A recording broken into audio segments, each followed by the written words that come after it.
Olá, como estão? Espero que bem. Hoje vamos falar sobre um autor que é pouco conhecido por sua atividade de escritor, mas muito conhecido por ser o guitarrista da banda Titãs. Titãs foi uma grande banda realmente, eu digo foi, né? Porque para mim não surgiu nada há muitos anos de interessante envolvendo os Titãs. E o Tony Bellotto, ele ficou um pouco conhecido no nicho literário por suas obras escritas. Ele possui vários livros publicados, mas eu acho, na minha opinião, né, que ele se notabilizou mais pelo Bellini, seu detetive Bellini, um ex-advogado que brigou com o pai, que era advogado, não se entendia muito com o pai, o Remo Bellini, e então se tornou detetive na agência de detetives Lobo, da Dora Lobo, uma mulher com a capacidade intelectual extrema, que serve ali de tutora do Bellini nessa empreitada pelo mundo detetivesco. O Bellini surgiu, salvo engano, em 1995, então é uma data, já um bom tempo, né, de estrada do Bellini. Há 4 romances protagonizados pelo Bellini, e 2 já foram adaptados para o cinema. O primeiro, Bellini e a Esfinge, inclusive com a Malu Mader como atriz, a esposa, então esposa do Tony Bellotto. O Bellini sempre foi vivido pelo Fábio Assunção. O Fábio Assunção ficou muito bom na pele do Bellini, caiu muito bem naquele personagem. Também adaptaram para o cinema Bellini e o Demônio, mas aquele filme virou uma grande patuscada, na minha opinião. Eu tenho inclusive um texto escrito sobre a adaptação cinematográfica, o grande erro que cometeram em utilizar o livro da lei, do Aleister Crowley, como um livro que serviria ali para uma espécie de invocação demoníaca, até porque o livro da lei não é um grimório, ele não é um livro de altar, então a escolha foi muito inoportuna. É isso, adaptar o Bellini, o Demônio e Bellini e a Esfinge para o cinema. Nós também temos Bellini e os Espíritos e Bellini e o Labirinto. Depois de um tempo, a Companhia das Letras reuniu todo o seu trabalho de Bellini nessa série famosa, né, série policial, onde vários autores dessa vertente foram publicados nesse formato aqui.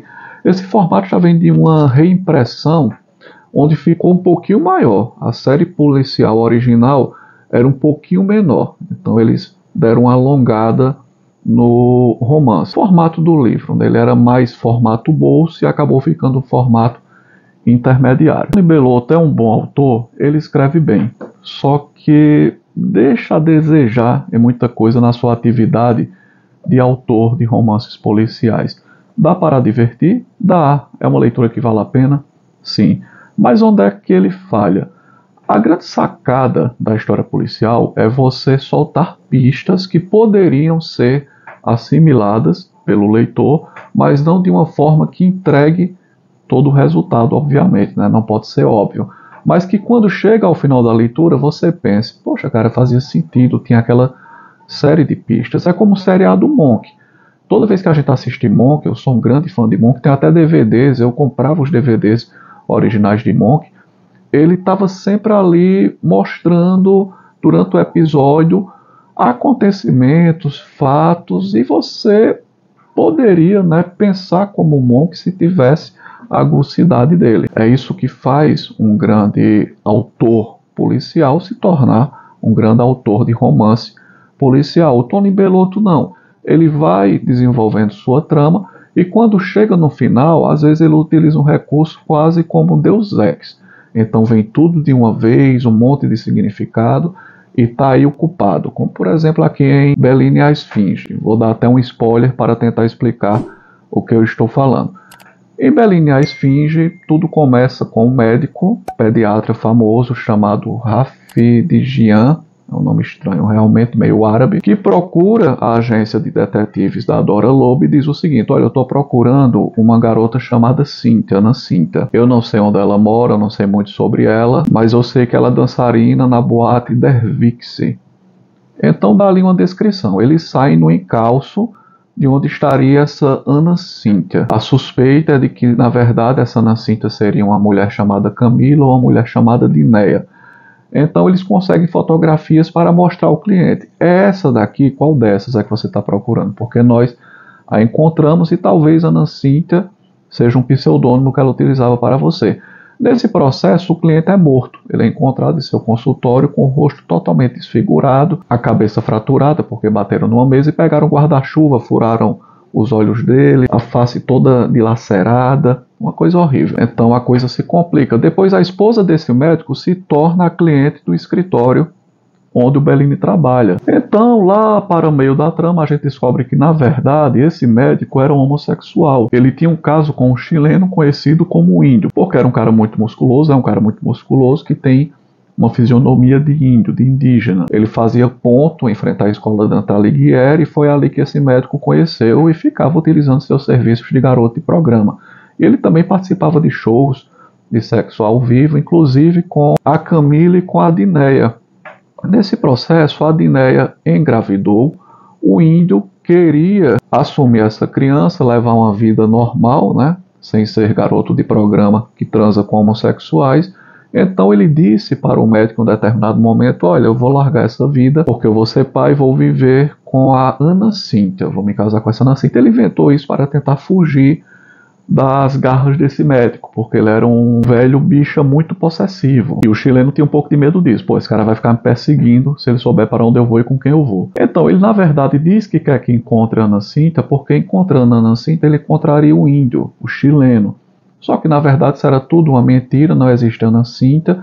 No meio da busca, o médico morre assassinado e a culpa fica parecendo que é do chileno. Então, lá no final da trama, é que a Dora revela ao Bellini que descobriu que é um assassino. Na verdade, é o filho do médico que descobriu que o pai era homossexual porque viu o pai pegando viado em ponto de prostituição. Ele ficou muito revoltado com isso, tem uma admiração pelo pai, descobre que o pai é fresco, vai lá, tem uma briga com o pai, no ato de fúria, atinge o pai, machuca seu rosto, pega o guarda-chuva, fica o ferido no rosto.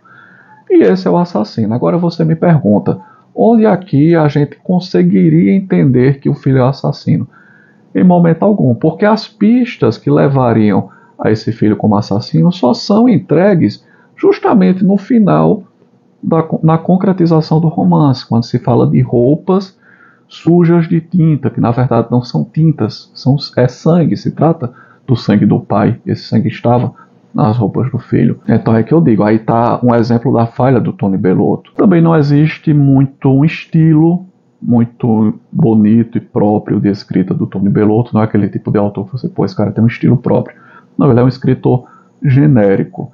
Diferente, por exemplo, eu já falei aqui sobre os romances do Jô Soares, vou deixar aqui linkado na descrição. O Jô Soares também publicou 4 romances policiais muito bons, já falei aqui sobre eles, e realmente ali vai tendo pistas, cara, de quem poderia ser o criminoso se a gente tivesse prestado mais atenção durante o transcurso da leitura. Isso sem contar a elegância da escrita do Jô Soares. O Jô Soares tem uma elegância na forma de escrever, mesmo sendo bastante simples nessa forma de escrever, mas a gente também não pode comparar a erudição de um cara como o Jô Soares com a erudição do Tony Bellotto, obviamente. Há uma presença musical muito grande nos romances com Bellini, talvez em razão da paixão do autor Tony Bellotto pelo blues, inclusive o blues rural, também gosto bastante do blues original, né, rural, e o Bellini está sempre ali com Walkman, escutando. Algo legal do Tony Bellotto, ao escrever as histórias do Bellini, é que ele, sendo criado lá em 95, o Tony Bellotto jogou a trama para 85. Então ele consegue nos prender em uma época onde realmente a solução de determinados crimes seria um pouco mais difícil, em razão da ausência de mais recursos tecnológicos, vídeo monitoramento, porque senão, por exemplo, se um médico fosse assassinado em sua clínica hoje em dia, teria que ter câmeras de vigilância, todo canto tem câmera de vigilância. Então o autor moderno ele tem que encontrar uma forma de dizer, pô, como é que conseguiu driblar aí essas câmeras de segurança. Isso foi um ponto interessante do autor em jogar a origem do Bellini para 85. Enfim, se você está procurando uma literatura policial razoável para passar o seu tempo, Tony Bellotto é um autor bacana. Sim, é um grande autor? Não, passa muito longe disso, cara. Mas te dará algumas horas de entretenimento, principalmente algo que eu acho também muito positivo no trabalho do Bellotto, é o submundo, esse submundo da grande metrópole brasileira, esse mundo de drogas, de promiscuidade, de violência, de banalização de tudo. Isso Tony Bellotto consegue entregar. Em alguns momentos a gente tem até um Bellini meio que cedendo à tentação do vício por cocaína. Eu penso que isso pode ter alguma coisa a ver com a história pessoal do Tony Bellotto, que possivelmente tem enfrentado problemas com drogas no passado, em razão de sua atividade de músico, né? É muito difícil o músico sair desse mundo, principalmente quando ele, ou melhor, não entrar nesse mundo, né, de uso de drogas, principalmente quando ele faz bastante sucesso. E resumindo bastante, são romances razoáveis. Achei bacana falar aqui de Tony Bellotto de uma forma genérica. Talvez posteriormente eu fale separadamente de cada um desses romances. E deixo de sugestão, quem tiver interesse, dá uma conferida aqui no link da descrição sobre romances do Jô Soares, cara. São romances de suspense, mistério, aquela pegada policial assim, extraordinários, cara. O Jô Soares realmente faz muita falta no meio literário, cara. Eu sinto muita falta. Eu gostaria bastante de um quinto romance do Jô Soares. Vou ficando por aqui. Um abraço a todos vocês e até a próxima.